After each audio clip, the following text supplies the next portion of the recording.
Hey you guys, welcome back to Smiley Said It. On today's episode, we're going to be talking about Holiday Heart. I want to talk about this movie because it's very underrated. When I first seen Holiday Heart, it was on BET. My first introduction to the film, actually, I was a kid. I was 8 years old. This movie was so familiar because Wanda was technically my mother at the time when I was young.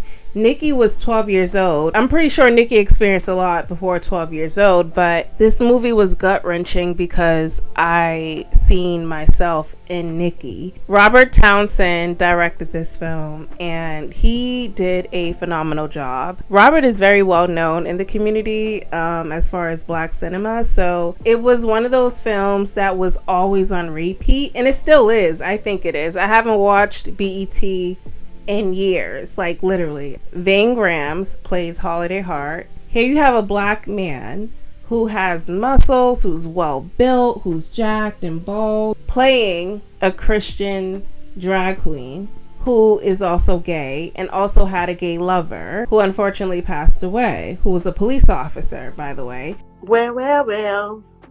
Thinking back on it now, I'm like, Holiday Heart literally had a heart. No one in their right mind who's afraid of repercussions of being themselves would do what Holiday Heart did. So looking back at that film as an adult who's well aware of all these social normatives and politics, it's sad. It breaks my heart. Watching that movie over again, I burst out in tears because it was like, wow. This movie should be talked about more because we're in a new age, because we've already experienced so much progression, and people today still give Vane Grams a hard time about his role in Holiday Heart. Even though we're in a progressive state, we still have bigotry, you know. I give so much praise to him for playing that role back then, 25 years ago. We respect him today, of course, but he got a lot of hell back then. The diversity of how you can play different characters the way that he did, I will forever have so much respect for him. Even still today, I don't know anyone that could play that role better than he could have. Holiday was,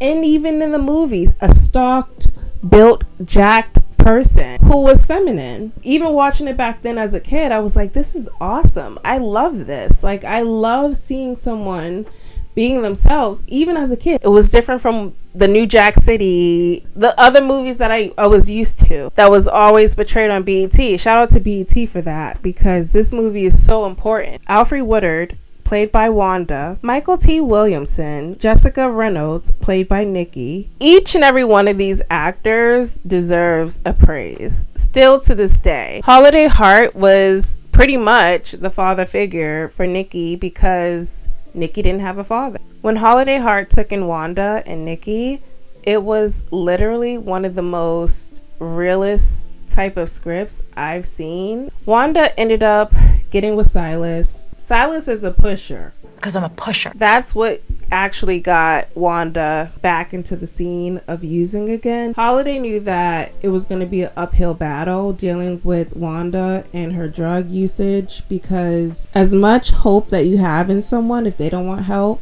they're just not going to get it. You know, you can't help someone that doesn't want help. Wanda fell in love with her supplier. Don't act shocked.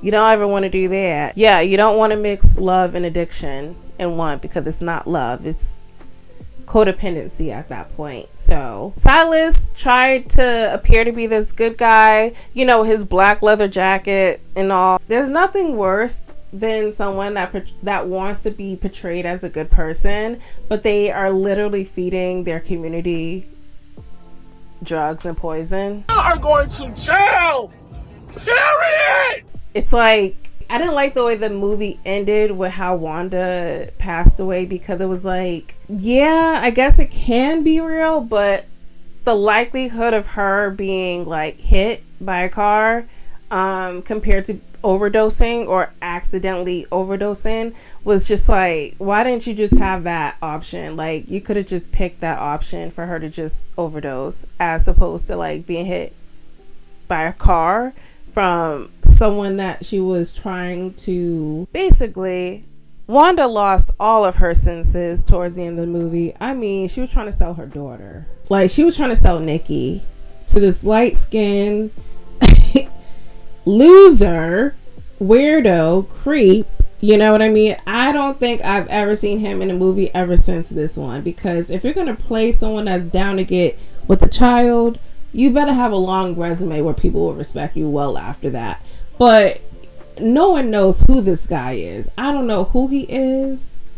I don't know who that man is. But for you to play that role towards the end, where you didn't have a major like role in the film, where you're like, yeah, I'll play that part, and it's like literally about to like be sold a child to have, yeah, I don't know, that part was so weird. The ending kind of ended weird. You know, Wanda was getting her stuff together. She made the room that Nikki and her was staying in look very beautiful. She painted it. She was doing good. I know personally, when you have a mother that's an addict, that there's highs and lows. Literally, it can be the best mother ever, and then the downhill comes where the addiction comes in, where they break and their drug of choice is their priority over their child. And I'm not shaming that part, you know, as I've understood addiction.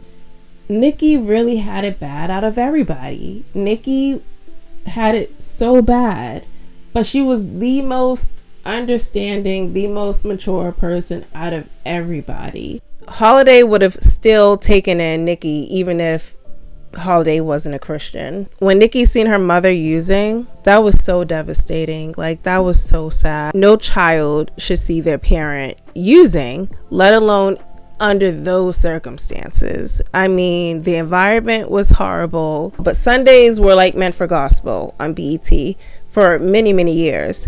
And to showcase this film where Christians will literally condemn gay men or gay people, period, or same-sex relations, and then you have gospel playing the next day. It's like Silas tried to come off as being the good guy towards the end, but honestly, he's still just one of those good guys that have a family life in the background, so everybody in society don't really take a look at him as being a bad guy because he's handling business. He left Nikki in the hands of Holiday at the end of the film when Wanda passed away, and honestly, it was for the best. Nikki asked about Holiday's sexuality and his religion at the same time. It was actually a really good conversation, but in the end, Nikki was like, I still love you for who you are. I like you for who you are. That's not going to change.